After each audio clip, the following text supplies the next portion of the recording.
అందరికీ నమస్కారం. మీ అందరికీ మంజులాశంకర్_వ్లాగ్స్ యూట్యూబ్ ఛానల్కు హార్దిక స్వాగతం. ఇవాళ మనం చాలా రుచికరమైన, సింపుల్గా ఇంట్లోనే తయారు చేసుకోవచ్చిన మటన్ ఫ్రై ఎలా చేయాలో చూద్దాం. మొదటగా ఒక కుక్కర్ తీసుకుని అందులో నూనె వేసి వేడి చేయాలి. నూనె వేడి అయిన తర్వాత అందులో ఉల్లిపాయ ముక్కలు, కరివేపాకు, పుదీనా ఆకులు వేసి బాగా వేయించాలి.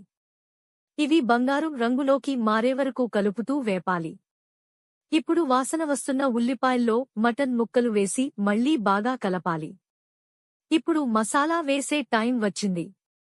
3 టేబుల్ స్పూన్లు ఉప్పు, తగినంత పసుపు, కొంత మిరప పొడి, కొంత ధనియాల పొడి వేసి బాగా కలపండి. ఇవి మటన్ ముక్కలకి బాగా అతుక్కుపోయేలా కలపాలి. తర్వాత కుక్కర్ మూతపెట్టి సుమారు 5 విసిల్లు వచ్చే వరకు ఉడికించండి. ఇంకా ఎక్కువ రుచిగా చేయాలంటే చివర్లో కొంచెం నెయ్యి లేదా బటర్ వేసి వేయించవచ్చు.